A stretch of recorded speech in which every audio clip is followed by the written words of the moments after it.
This is the story of a 9-year-old boy whose childhood was a nightmare, but he never gave up and eventually brought the world to its knees. Here's how. The story begins in 1192 in the area of what is now northwestern China, then known as the Tingu Kingdom, ruled by the Tinku dynasty. Many Mongolian tribes lived there, and their chiefs were called Khans. These tribal Khans were deep enemies, constantly fighting to stay in power, which led to many deaths. The Mongolian world had no laws, so they desperately needed a supreme Khan to unite everyone. The scene shifts to Yasuge, a minor Khan from western China, who was traveling with his 9-year-old son Temujin to find a wife for Temujin. As night falls, they stop to rest at a friend's tribe. While Temujin stands by his horse, a small girl named Borte approaches him. She asks his name and why he's there. Temujin tells her his name and explains he's with his father to find a wife. Borte then tells him, "You should marry me." With that, she leaves. Later that night, Temujin's father tells him he wants a wife from the strongest community. Temujin replies that he will choose his own wife. After Temujin's insistence,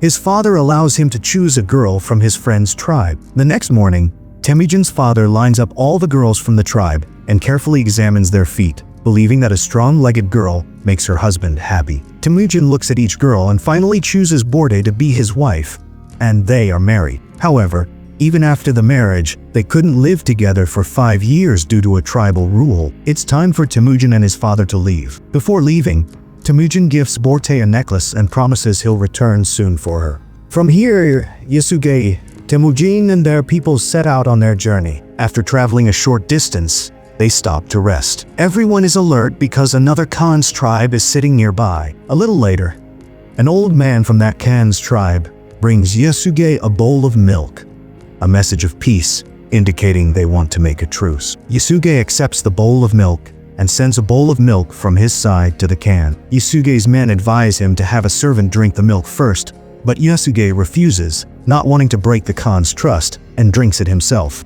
On the other side, the Khan also drinks the milk sent by Yasuge. A little later, as they resume their journey, Yasuge suddenly feels a sharp pain in his chest, falls from his horse, and dies. We learn that this happened because the Khan had poisoned the milk. Temujin goes to his father, but everyone else prepares to leave him alone. There was a tradition among them that they should follow a strong person. Now that Yasuge, their king, had died, his people were looking for a new leader. Temujin, with his mother, performs his father Yasuge's last rites. Yasuge owned many sheep and goats. Now all of them were taken by Yasuge's fastest soldier, named Targutai. Seeing this, Temujin's mother curses him, saying, "My son will surely come back one day and kill you." Targutai hears this and starts thinking that this child might actually kill him in the future. So, he steps forward to kill Temujin right then. However, there was a Mongolian custom that before killing someone, their height was measured with the wheel of their chariot, and they never killed children. When Targutai measures Temujin's height with his chariot wheel, he is found to be too short and is spared because he is still a child. However, Targutai tells his mother that he will come back next year to kill Temujin, by which time his height and age will have increased.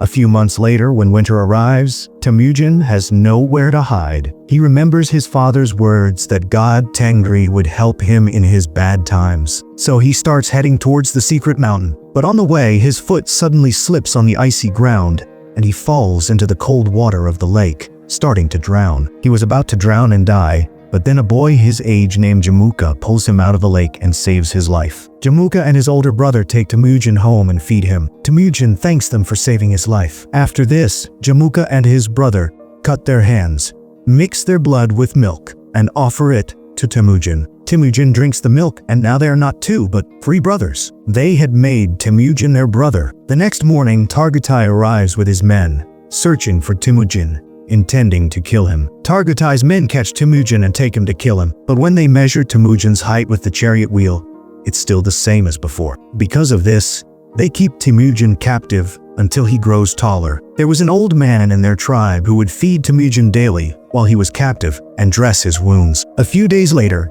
Targutai measures Temujin's height again, but it was still the same. At this time, it starts raining, and everyone runs into their tents. Taking advantage of this, the old man frees Temujin and helps him escape. Temujin runs very far, even with a heavy wooden collar around his neck. But somehow he reaches the mountain his father had told him about. There, he makes a wish to Tengri. Suddenly, Temujin sees a white wolf, and immediately after, the wooden collar around his neck falls off by itself. The scene cuts to 1186, where we see Temujin, now a young man. But Temujin was still escaping from Targatai's men. For years, Targatai's men had been searching for Temujin, and one day they find him and capture him, putting him back in the same wooden collar he had as a child. Now that Temujin was taller and older, his chances of dying were very high, but Targatai doesn't kill him because he wants to see him beg for his life. But Temujin tells Targatai, "I can die happily, but I will never beg for my life from you." Hearing this, Targatai begins to torture him and tells him, "Now I will kill you slowly, with agony." Here, we see that the old man is still alive and again goes to Temujin to give him water. That same evening, when everyone is busy, Targatai goes to Temujin alone to talk to him. Taking advantage of this, Temujin hits Targatai with the same wooden stick he was tied with and escapes. Now, after killing Targatai, he was ready to become the Khan himself. Now, he first goes to his wife, whom he married in childhood. He goes to Borte, who has grown up and is very beautiful. Borte tells him that she had been waiting for him for many years, and now they were finally together. After some time, they leave. From here, Temujin goes directly to meet his mother and sister. Temujin's mother and sister are very happy to see him after so many years. But one day, the people of the Merkit tribe attack them. Many years ago, Temujin's father had kidnapped the mother of the Merkit tribe's Khan, and since then, the Khan had sworn to take revenge for his mother. Now, these people had come to kidnap Borte. Borte and Temujin try to escape, but then an arrow hits Borte,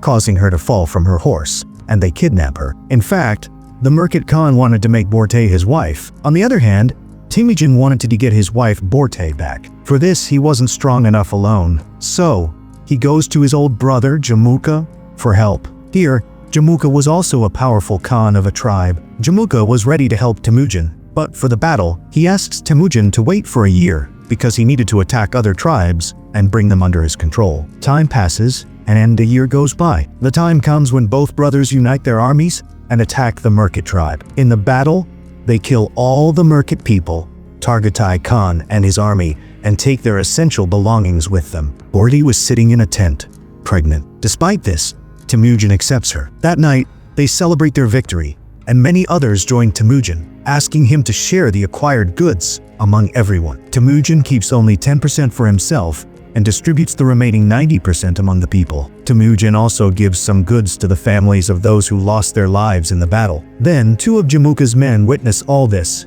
and join Temujin's tribe. Since it was always a rule in Mongolia that they could choose their own Khan, Jamuka couldn't do anything about it, even if he wanted to. But seeing two of his tribe's men go to Temujin's tribe, his animosity towards Temujin increases. In one scene, Temujin's men see Jamuka's men stealing their mares. Jamuka's men then try to escape.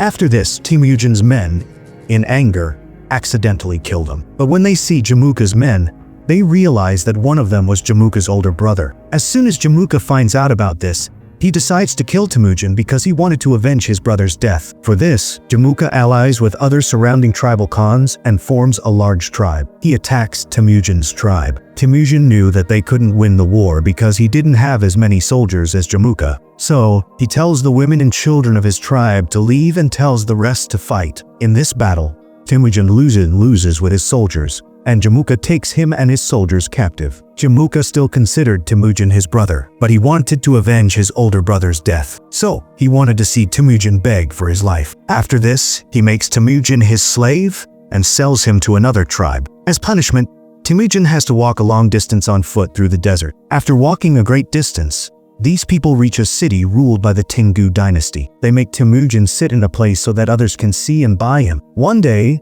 the Sultanate's king came to the market. He sees Temujin and talks to his people about buying him for a few coins. But the king's people advise him against buying Temujin, but he still buys him. After this, Temujin is kept in a cage-like room in the middle of the city so that people outside can see him, laugh at him, and make fun of him. A Buddhist monk would come every day to see Temujin and apologize to him. One day, Temujin makes a deal with the Buddhist monk that if he finds his wife, Temujin will never harm this village in the future. After this, the Buddhist monk goes into the desert to find Borte. But the Buddhist monk was an old man, so he faints from the heat and dies there.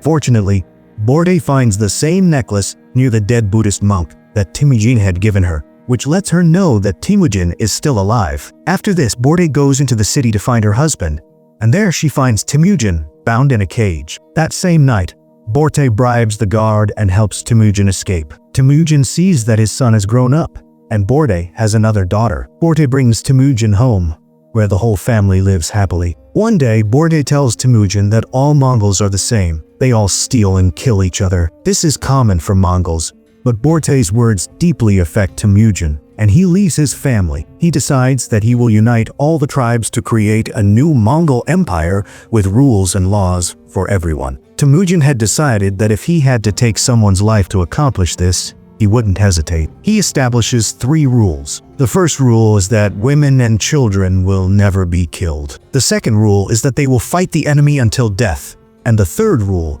is that no one will betray their Khan. The scene cuts to 1196, where many years ago, Temujin had sworn to build a great Mongol army, and now he had conquered and united many tribes, forming a vast Mongol empire. Now, only one obstacle stood in his way of becoming king, and that obstacle was none other than his brother, Jamuka. Jamuka also had a huge army, and both were ready for battle with their entire armies on a battlefield. Here, Temujin wanted to reason with Jamuka as his brother instead of fighting him, but Jamuka, in haste, without thinking, sends many of his soldiers to attack, resulting in all of his soldiers being killed. After fighting for many hours, Temujin finally wins and captures Jamuka and many of his men alive. Instead of killing Jamuka's remaining soldiers, Temujin incorporates them into his army. Here, Temujin sees the same old man in Jamuka's tribe who had helped Temujin before. Temujin makes that old man an advisor to his tribe. At night, Temujin sits with Jamuka